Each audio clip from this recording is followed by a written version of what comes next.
ओम शांति 7/2/2026 आज बाबांकर महावाक्य मिठे बच्चे बुद्धि एकमात्र बाबांकर स्मृति स्थायी भाव रहिबा मध्य ओह सौभाग्य।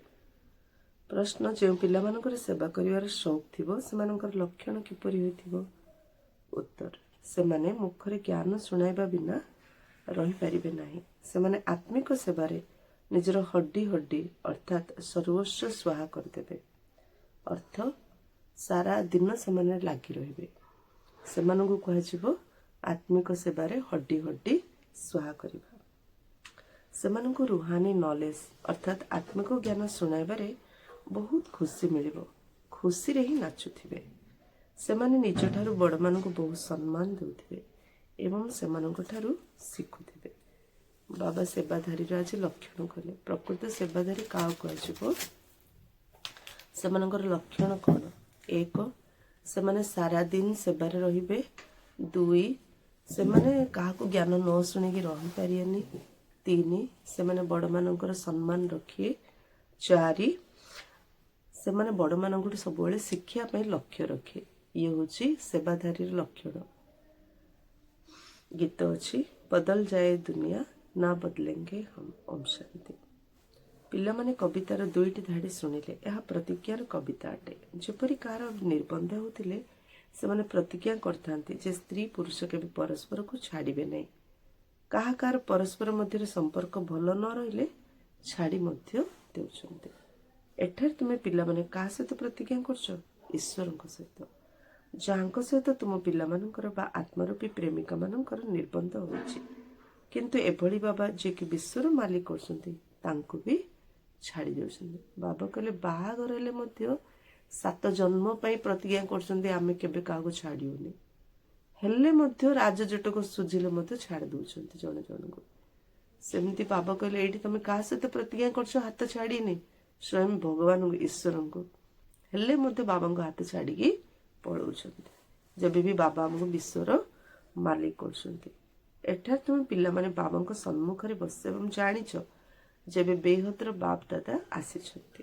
तुमर एभଳି जो अवस्था एठारे अर्थात मधुबन रे रोचे सेही अवस्था तो बाहर सेंटर मानकरे रही पारिबो नाही। एठार तुमे जानुछ जे बाप दादा आसिले कि आसिले बाहर सेंटर मानकरे भाबिबे जे बाबांको द्वारा सुना जायतिबा मुरली आसिला कि आसिला। एठिकार एवं सेठिकार स्थिति रे बहुत फरक रहता है। कारण एठारे तुमे बेहद्र बाप दादांकर सम्मुखरे बस सेठार तो सम्मुखरे न थाओ। चाहती सम्मुख को जाई मुरली शुणिबी। एठारे पिला मानकर बुद्धि रे आसी बाबा आसिले कि आसिले। जेपरि अन्य सब सत्संग रही सेठारे से माने भाबी थांती अमुक स्वामी जी आसीबे। किंतु एई भली विचार मते समस्तकर एका भली आसी न थाए। काहार बुद्धि तो अन्य आड़े घुरी बुलु थाए। काहार पति मने पड़ी थाए तो काहार संपर्क माने मने पड़ी थांती। बुद्धिर जोगु एकमात्र गुरुंको साथी मते रही पारे नै। क्वचित केही थिबे जे कि स्वामींकर स्मृति रे बसिथिबे। एटारे मते सेही भली अछंती। एमिति न जे समस्त शिव बाबांको स्मृति रे रहउचंती। बुद्धि कुआडे ना कुआडे दौड़ी चली जाए। मित्र संबंधी इत्यादि मन पड़िबे। सारा समय एकमात्र शिव बाबांको स्मृति रे रही पारिबा तो ओह सौभाग्य। स्थायी भाव रे जोगयुक्त स्थिति रे कई क्वचित रही थांती। बाबकर अन्य सत्संग रे बसथिबे सेठी कि कोटी रे गोटी भाबते गुरु केतବେଳେ आसीबे प्रवचन आरंभ करिवे आ प्रवचन मध्ये ध्यान देगी सुनिबे। बाकी समस्त सत्संग रे बसते काउ घर मन पड़िथो काउ स्वामी मन पड़िथो काउ संपर्क मन पड़िथो। बाबा कहले एठी मध्ये सेमिति पिला माने बसचंदी मात्र बुद्धि बाहर भटकुची। जदि स्थायी भाव रे जे बाबा को याद करियो ना ओ सौभाग्य। काउ काउ देखि आमे भाबुछ ना तार केते बड़ भाग्य तार एडा अछि सेडा अछि इन होछि सिंध होछि मोर एडा नै सेडा नै इन नहीं सीन नहीं कौन करी किन नहीं। किंतु सबुठ बेस्ट हमको रास्ता मिलছে बाबा को याद करिया। तार भाग्य उच्च महान जे सारा दिन बाबांकर याद रोचे। स्थायी भाव रे जोगयुक्त स्थिति रे कई क्वचित रही थांती। एठारे बाबांकर एठारे अर्थात मधुबन रे बाबांको सम्मुख रहिबा द्वारा तो बहुत खुशी मिली थाए। कहती अतीन्द्रिय सुख गोपी बल्लभंकर गोप गोपी मानक पचार यही कथा एठाका ही गायन अटे। एठार तुम बाबांकर स्मृति रे बस जानिच एबे आमे ईश्वरंक कोଳରେ ଅଛୁ। ପୁଣି ଦୁଇ ବିକଳକୁ ଯିବୁ। ଯଦିଓ କାହା କାହା ବୁଦ୍ଧିରେ ସେବାର ବିଚାର ବି ଚାଲିଛି ଏ ଚିତ୍ରରେ ଏଇଭଳି ସଂଶୋଧନ କରିବା ବା ଏକଥା ଲେଖିବା, କିନ୍ତୁ ଯେଉଁମାନେ ଭଲ ଭଲ ସନ୍ତାନ ଅଛନ୍ତି ସେମାନେ ଭାବିବେ ଏବେ ତ ବାବାଙ୍କ ଠାରୁ ମୁରଲି ଶୁଣିବାର ଅଛି। ବାବା କହିଲେ ଯିଏ ଭଲ, କେତେ ଜଣ ଭଲ ସେବାଧାରୀ ଅଛନ୍ତି, ସେବାର ମାଇଣ୍ଡ ସବୁ ଚାଲିଥାଉଛି, କିନ୍ତୁ ଭଲ ସନ୍ତାନ ବାବା କାହାକୁ କହିବେ ଯେ ମୁରଲି ଶୁଣିଲା ବେଳୁ ମୁରଲି ଆଗ ଧ୍ୟାନ ଦେଇ ଶୁଣୁଛି, ଅନ୍ୟ କୌଣସି କଥା ଭାବୁନି। ବାବା କହିଲେ ସିଏ ମୋର ଭଲ ପିଲା। ଅନ୍ୟ କୌଣସି ସଂକଳ୍ପ ଆସିବାକୁ ଦେବେନି। ସେଟା ମୁରଲି ଛଡା ଅନ୍ୟ କୌଣସି ସଂକଳ୍ପ ମଧ୍ୟ ତାଙ୍କ ମନକୁ ଆସିବାକୁ ଦେବେନି। ବାବା ଜ୍ଞାନ ରତ୍ନରେ ତୁମର ଝୁଲାମଣିକୁ ଭରିବା ପାଇଁ ଆସିଛନ୍ତି, ତେଣୁ ବାବାଙ୍କ ସହିତ ବୁଦ୍ଧିର ଯୋଗ ଲଗାଇବାକୁ ହେବ। ଜ୍ଞାନକୁ ଧାରଣା କରିବାର ତ କ୍ରମ ଅନୁସାରେ ଅଛନ୍ତି। କେହି ତ ଭଲ ଭାବରେ ଶୁଣି ପୁଣି ଧାରଣ ମଧ୍ୟ କରିଥାନ୍ତି, କେହି କମ୍ ଧାରଣ କରିଥାନ୍ତି। ବୁଦ୍ଧି ଯୋଗ ଅନ୍ୟ ଆଡକୁ ଦୌଡୁଥିଲେ ଜ୍ଞାନର ଧାରଣା ହେବନି, କଞ୍ଚା ହୋଇ ରହିଯିବ। ଥରେ ଦୁଇଥର ମୁରଲି ଶୁଣିଲେ ଧାରଣା ଯଦି ନହେଲା ତେବେ ସେ ଅଭ୍ୟାସ ପକ୍କା ହେଇଯିବ। ପୁଣି ଆଉ ଯେତେ ବି ଶୁଣିଲେ ଧାରଣା ହେବନି, କାହାକୁ ଶୁଣାଇ ବି ପାରିବନି। ଯାହାର ଜ୍ଞାନର ଧାରଣା ହୋଇଥିବ ତାଙ୍କର ସେବା କରିବାର ସୌକ ମଧ୍ୟ ରହିଥାଏ। ସେ ସର୍ବଦା ଖୁସିରେ ଉଛୁଳୁଥିବ। ସେମାନେ ଭାବିବେ କି ମୁଁ ଯାଇ ଜ୍ଞାନ ଧନ ଦାନ କରିବି, କାରଣ ଏ ଧନ କେବଳ ବାବାଙ୍କ ବ୍ୟତୀତ ଆଉ କାହା ପାଖରେ ହିଁ ନାହିଁ। ବାବା କେତେ ସୁନ୍ଦର ଧାରଣା ପଏଣ୍ଟ କହିଲେ। ବାବା କଣ କହିଲେ? ଧାରଣା ସମସ୍ତେ ଏକା ଭଳି କରୁନାହାନ୍ତି, କିଏ ବେଶୀ କରୁଛି, କିଏ କମ୍ କରୁଛି। କିନ୍ତୁ ଧାରଣା କିଏ କରିବ? ମୁରଲି ଶୁଣିଲା ଆଡକୁ କେବଳ ମୁରଲିକୁ ଯେ ଧ୍ୟାନ ଦେଇକି ଶୁଣୁଛି ସିଏ ଆଗ ଧାରଣା କରିପାରିବ। ମୁରଲି ଶୁଣିଲା ବେଳୁ ଯଦି ବୁଦ୍ଧି ଅନ୍ୟ ଆଡେ ଯାଉଛି, ବାବା କହିଲେ ସେ କେବେ ଜ୍ଞାନ ଧାରଣା କରିପାରିବ ନାହିଁ। ଆଉ ତାର ଅବସ୍ଥା କଚ୍ଚା ହୀରାର, ତା ଅବସ୍ଥା କେବେ ପରିପକ୍ୱ ହବନି, ମଜବୁତ ହବନି। ଆହୁରି ବାବା ଷ୍ଟାର୍ଟିଂ ରୁ କହିଲେ, ଫାଷ୍ଟ ମୁରଲି ଶୁଣିଲା ବେଳୁ ଷ୍ଟାର୍ଟିଂ ରେ ହିଁ ଯିଏ ଅନ୍ୟ ମନସ୍କ ଶୁଣିବାର ଥରେ ଦିଥର ତିନିଥର ମୁରଲି କ୍ଲାସରେ ବସିକିରି ଅନ୍ୟ ମନସ୍କ ହୋଇ ଶୁଣିବାର ଅଭ୍ୟାସ କରିଦେଲା, ଏବେ ତାର ସେଟା ସଂସ୍କାରଟା ପକ୍କା ହେଇଯାଉଛି। ମଲା ଯାଇ କ୍ଲାସରେ ମୁରଲି ଶୁଣିବ, ମାତ୍ର ଅନ୍ୟ ମନସ୍କ ହେଇରା ବସି ବସି ତ ସେ ଧାରଣା କରିପାରିବନି, ତ ତାର ସେବାର ସୌକ ମଧ୍ୟ ରହିବନି। ସିଏ ସର୍ବଦା ଖୁସିରେ ଉଛୁଳିବ।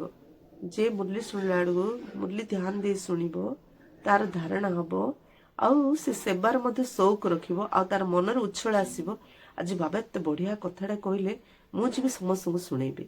ନିଜେ ଧାରଣା କରିବ ଆଉ ଅନ୍ୟମାନଙ୍କୁ କହିକି ଧାରଣା କରେଇବ। ନିଜେ ଖୁସିରେ ରହିବ, ପୁଣି ଅନ୍ୟମାନଙ୍କୁ କହିକି ତାଙ୍କୁ ମଧ୍ୟ ବାବା ୟାଦ କରେଇକିରି ଖୁସିରେ ଅଣେଇଦବ।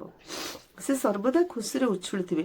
ସେମାନେ ଭାବିବେ କି ମୁଁ ଯାଇ ଜ୍ଞାନ ଧନ ଦାନ କରିବି, କାରଣ ଏ ଧନ କେବଳ ବାବାଙ୍କ ବ୍ୟତୀତ ଆଉ କାହା ପାଖରେ ହିଁ ନାହିଁ। ବାବା ଏକଥା ମଧ୍ୟ ଜାଣିଛନ୍ତି ସମସ୍ତଙ୍କର ଧାରଣା ହୋଇପାରିବ ନାହିଁ। ବାବା କହୁଛନ୍ତି, ହେଲେ ମଧ୍ୟ ପିଲାଟା ଅନ୍ୟମନସ୍କ ହେଇକିରି ଶୁଣୁଛନ୍ତି। ଜାଣୁଛନ୍ତି ନା ବାବା ଅନ୍ତର୍ଯାମୀ। ସେଥିପାଇଁ ଆଉ ଥରେ ବାବା କହୁଛନ୍ତି ଏ ଜ୍ଞାନ, ବାବା କହୁଥିବା ଏ କଥା ମଧ୍ୟ ସମସ୍ତେ ଧାରଣ କରିପାରିବେ ନାହିଁ। ସେଥିପାଇଁ ବୁଦ୍ଧି ଅନ୍ୟ ଆଡେ ଘୁରି ବୁଲୁଥାଏ। ଭବିଷ୍ୟତରେ ତାଙ୍କର ଭାଗ୍ୟ ସେତେ ଉଚ୍ଚ ହୋଇପାରେ ନାହିଁ।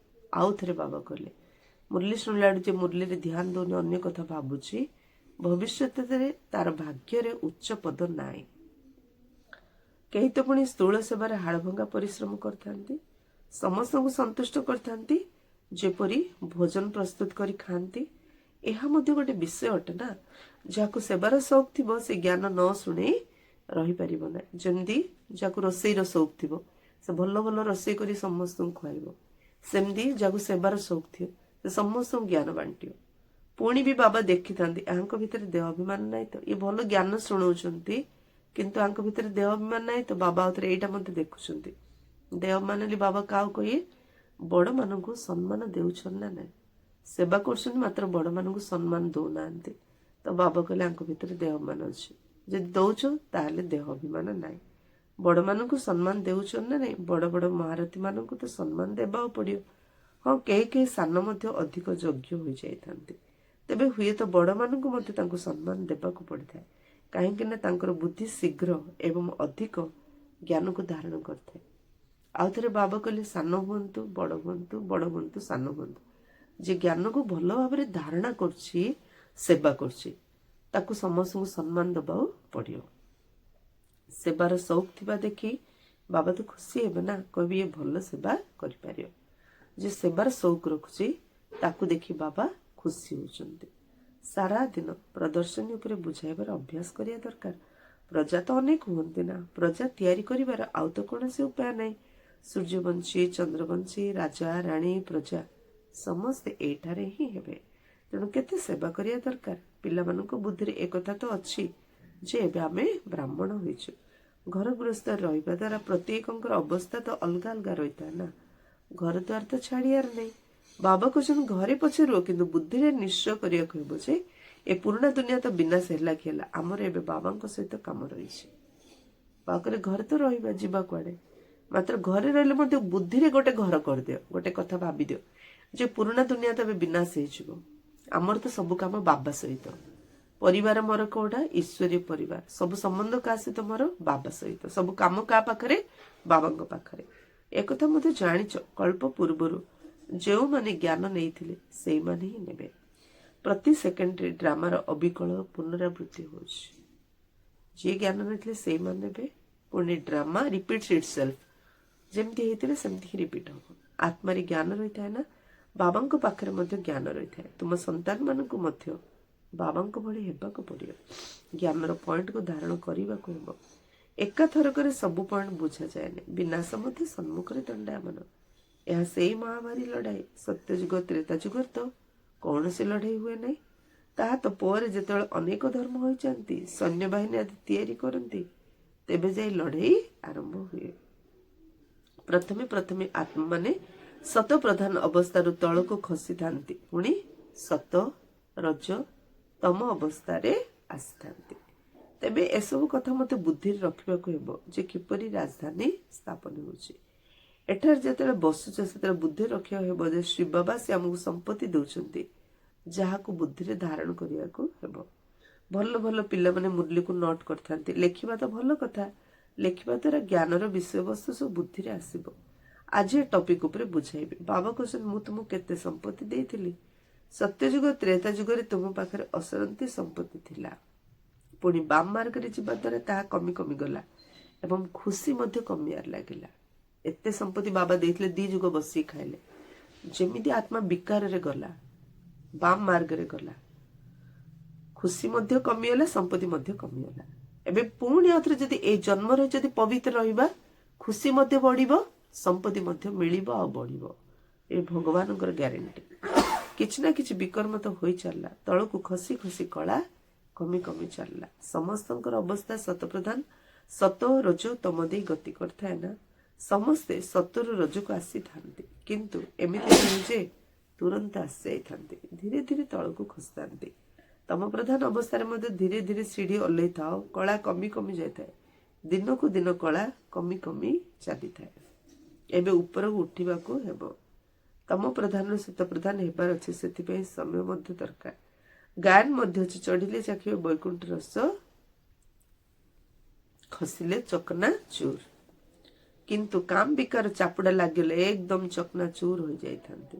हाड़ गोड़ भांगी जाए, अर्थात सत्यानाश हो जाए। के मनुष्य निजर जीवघात मध्य करतांती। ता आत्मघात अर्थात आत्महत्या ने जीवघात कह जाए। एटा तो बाबांको ठारू वर्षा पाइबाको, बाबांको मने पकाइबाको हेबो। काहेकि ना बाबांको ठारू राजपद मिली थाए। बाबा कहले एडी तो बाबांको मन पकाइबा पड़े, बाबांकर सेवा करिया पड़े, ताले आमे राजपद पाइया। ले काम विकार नशा चले जड़े सेवा करि पारियोनी।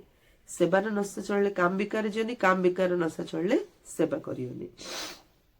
तेणु निजको पचारिया दरकार, मु बाबांको मने पकाइ भविष्यत में केते रोजगार करछि।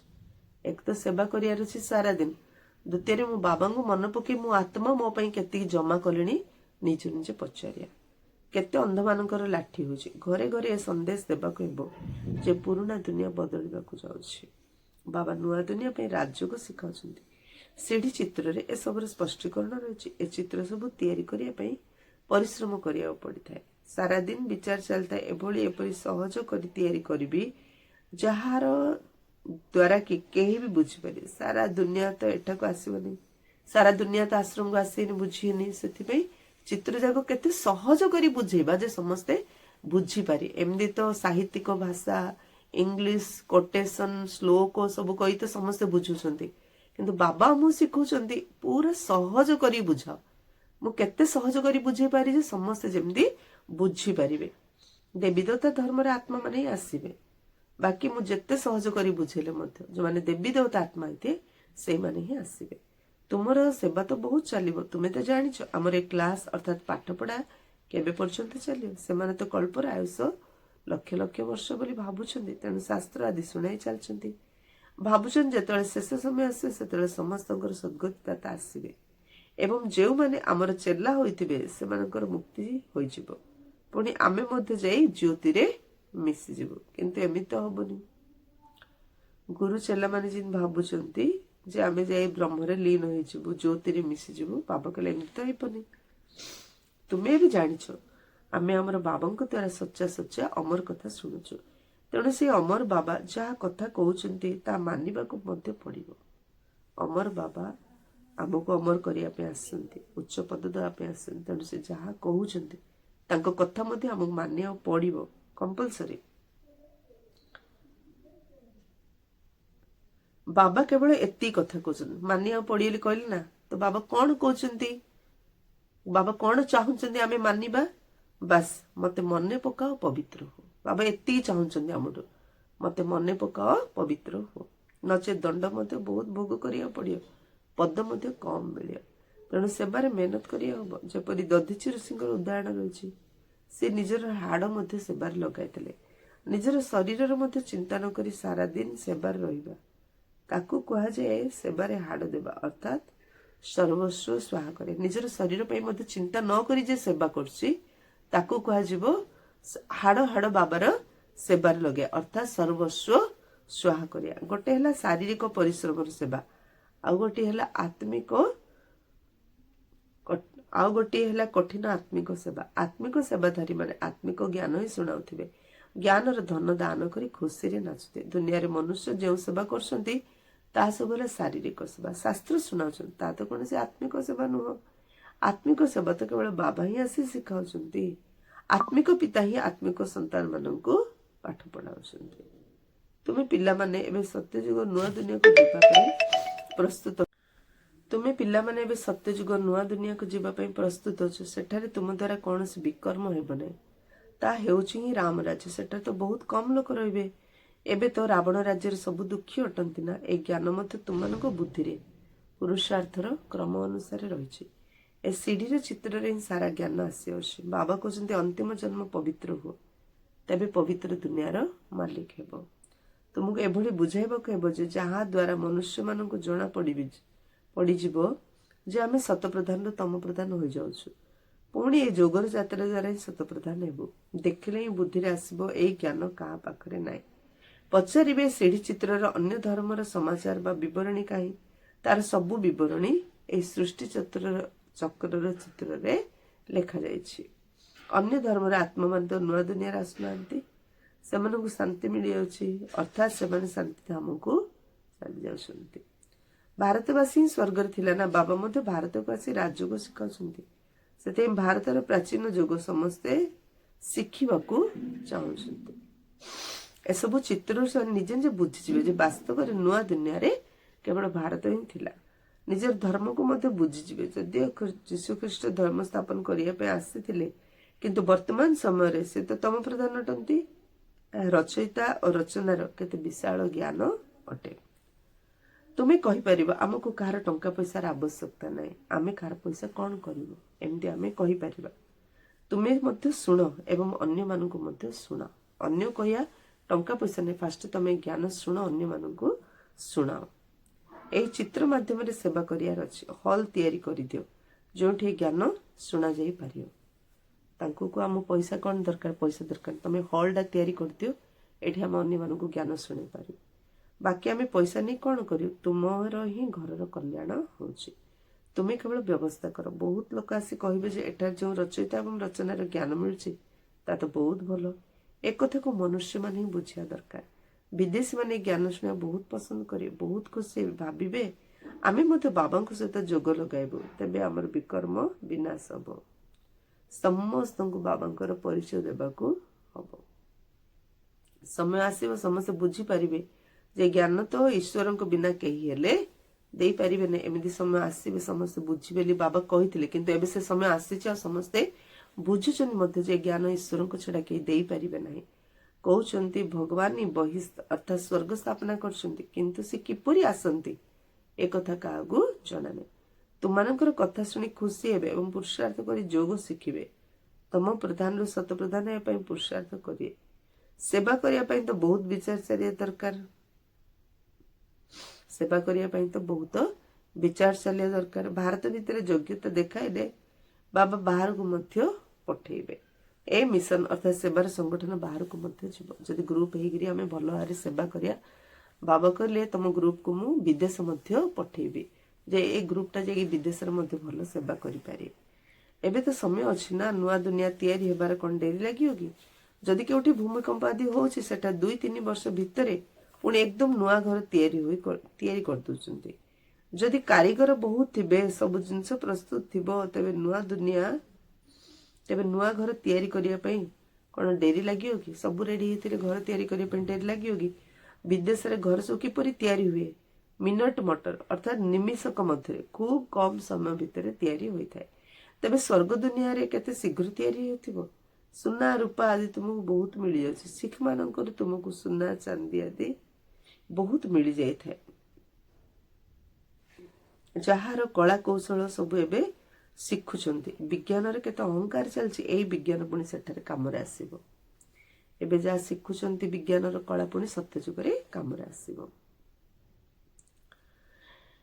ସେହି ସମୟରେ ତ ସାରା ଦୁନିଆ ନୂଆ ହୋଇଯାଇଥାଏ। ରାବଣ ରାଜ୍ୟ ସମାପ୍ତ ହୋଇଯାଇଥାଏ। 5 ତତ୍ତ୍ୱ ମଧ୍ୟ ନିୟମ ପ୍ରମାଣେ ସେବା କରିଥାନ୍ତି। ଦୁନିଆ ସ୍ୱର୍ଗରେ ପରିଣତ ହୋଇଯାଇଥାଏ। ସେଠାରେ ଏଭଳି କୌଣସି ଉପଦ୍ରବ ହୁଏ ନାହିଁ, କାରଣ ରାବଣ ରାଜ୍ୟ ହିଁ ନଥାଏ। ସବୁକିଛି ଶତ ପ୍ରଧାନ ଥାଏ। ସବୁଠାରୁ ଭଲ କଥା ହେଲା ଯେ ତୁମ ପିଲାମାନଙ୍କର ବାବାଙ୍କ ସହିତ ବହୁତ ସ୍ନେହ ରହିବା ଦରକାର। ଏତେ ସାରା ମୁରଲି କାହିଁକି ବୁଝୁଛନ୍ତି? ବାବା କହିଲେ ସବୁଠୁ ଭଲ କଥା ହେଲା ଆମର ସ୍ନେହ, ଲଭ, ପ୍ରେମ କେବଳ ଏକ ବାବାଙ୍କ ସହିତ ରହିବା ଦରକାର। ବାବା ଜ୍ଞାନ ରୂପକ ସମ୍ପତ୍ତି ଦେଉଛନ୍ତି, ଯାହାକୁ ଧାରଣ କରି ଅନ୍ୟମାନଙ୍କୁ ଦାନ କରିବାକୁ ହେବ। ଯେତେ ଧନ ଦାନ ଦେବ ସେତେ ସମ୍ପତ୍ତି ବଢି ବଢି ଚାଲେ। ଯଦି ସେବା ନ କରିବ ତେବେ ଧାରଣ କିପରି କରିବ? ବୁଦ୍ଧିରେ ସେବାର ବିଚାର ରହିବା ଦରକାର। ସେବା ତ ବହୁତ ହୋଇପାରିବ। ଦିନକୁ ଦିନ ଉନ୍ନତି ହୋଇ ଚାଲିବ। ନିଜର ମଧ୍ୟ ଉନ୍ନତି କରିବା ହବ। ସେବା ତ ହଉଛି, ଆହୁରି ଉନ୍ନତି ହବ। ତା ସହିତ ବାବୁ କହିଲେ ନିଜର ମଧ୍ୟ ଉନ୍ନତି କରିବା ହବ। ଆଚ୍ଛା, मीठे मीठे सिकिल थे बच्चों प्रति माता पिता बाप दादा का याद प्यार और गुड मॉर्निंग। रूहानी बाप की रूहानी बच्चों को नमस्ते। हम रूहानी बच्चों की रूहानी बाप दादा को याद प्यार गुड मॉर्निंग और नमस्ते नमस्ते नमस्ते। धारणा पाई मुख्य सार सर्वदा रूहानी सेवारे तत्पर रहिबाको हेबो। ज्ञानधन दान करी खुशी रे नाचियाको हेबो। निजे धारण करिया सहित अन्य को मध्य धारण कराइबाको। सेकेंड पॉइंट, बाबा जो ज्ञान संपत्ति देउछन सेते निजर बुद्धि रूपी झूला भरिबाको हेबो। ज्ञान पॉइंट गुडी नोट करी विभिन्न टॉपिक अर्थात विषय उपरे बुझिबाको हेबो। ज्ञान धन दान करिया पे सर्वदा व्यग्र रहिया हेबो। कोहले टॉपिक विषय मु जहा कहली जेमति ले बुझेबे। ए खुशी नशा रहिया दरकार। वरदान, सत्यतार महानता द्वारा सदा सर्वदा खुशीर झुलना झुलुथिबा अधिकारी स्वरूप भव। सत्यतार अधिकारी स्वरूप पिलामानकर गायन है सच तो बीठो नच। सत्यतार नाव टळमळ हेबो किंतु गड़ी पारिबो नाही, बुड़ी पारिबो नाही। तुमମାନଙ୍କୁ नाम मध्य जे जेते भी हलचल करिया पई सत्यतार नाव टळमळ हेबो किंतु बुड़ी पारिबो नाही। तुमମାନଙ୍କୁ मध्य जे जेते भी हलचल करिया पई चेष्टा करू किंतु तुमे सत्यतार महानता द्वारा आहुरी अधिक खुशीर झुलणारे झुलुछ।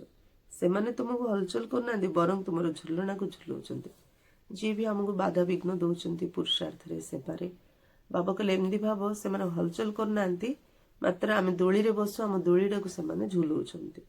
आमको हलौनांती आम दोली को हलौछन्ति। या हलैबा नुहे झुलैबा अटे। या हलैबा नुहे झुलैबा अटे। सेथिपई तुमे सेमानको धन्यवाद दियो जे तुमे एभली झुलौथा आमे बाबाଙ୍କ सहित झुलुथा। जेते समस्या आसी बुद्धि से बाबा आड़े जाउछि ना, से बाबा कहले जी आम समस्या आसी ताकू धन्यवाद दियो। आउ कुह तमे एमिदी हलुथा आमे सेमिदी झुलुथिबो। स्लोगान, जदि सर्वशक्तिर लाइट सर्वदा साथी रही तेबे माया निकट को आसी पारिबो नाही। जो लाइट लगी से पोक जोक मछा माछी मूषा जंतु जंता रहिएनि अंधार जगार घर करी रहे। ठीक सेमती बाबा कहले जदि सर्वशक्तिर लाइट साथी रखिया ताले मायार जंतु जंता आम पाखक आसी पारिबो नाही। अव्यक्त इशारा एकता एवं विश्वास विशेषता द्वारा सफलता संपन्न हो। एकता स्वच्छता सूक्ष्मता मधुरता एवं मनवाणी कर्म रे महानता ये पांचटी जाक कथा समस्त भितर प्रीत प्रतिपादन देखा। एकता स्वच्छता सूक्ष्मता जोड़े एकता केमती आसो जदि हृदय स्वच्छता अच्छी। स्वच्छता केमती आसो जदि ज्ञान सूक्ष्मता को जीवा। जदि ज्ञान सूक्ष्मता जीवा ताले आम भितर मधुरता आसीजिव। जदि मधुरता अच्छी ताले मन वचन कर्म संपर्क रे सम सहित मिसिले आम कर्म आसीजिव महानता। ये पांचटी जाक कथा समस्त भितर प्रतिपादरे देखा जाओ तेबे सहजरे बाबांकर प्रत्यक्षता होई परिबो। आम सेवा करछे जी जान लगे बाबा को प्रत्यक्ष करिया किंतु बाबा ये 5टा पॉइंट कले 5टा गुण जा भीतर आसीजिवो ता द्वारा बाबा प्रत्यक्ष होई पारि। एबे पर्यंत संस्कार रे जो बड़ी भिन्नता देखा जाउची सेगुडी को एकता को आनिबा को हेबो। संस्कार भिन्नता देखो कार संस्कार केमदी बाबा कहले से सबू एकता को आनिया हम। तेणु एकता आनिया पई हेले परस्पर मत को सम्मान दियो। एकता आनिया गले बाबा कहले परस्पर मत को सम्मान दियो। आज्ञा हो कहवा सहित निजर विचार मत निश्चित दियो। निजे जहाँ चाहूच कहवा पई कुह कर मात्र प्रथमे जे कहला ताको आज्ञा हो कहिके सम्मान दियो। तापर एकतार बंधन रे बांधी हो जाओ। एभली एकता ही सफलतार आधार। जने कहला और जने मानिला ये होची एकतारे सफलतार आधार। तेणु ए प्रकार एकतारे आमको समस्त एकतार बंधन रे बांधी होबार अच्छी ताहले आमे बाबा को प्रत्यक्ष करि पारे। अच्छा ओम शांति।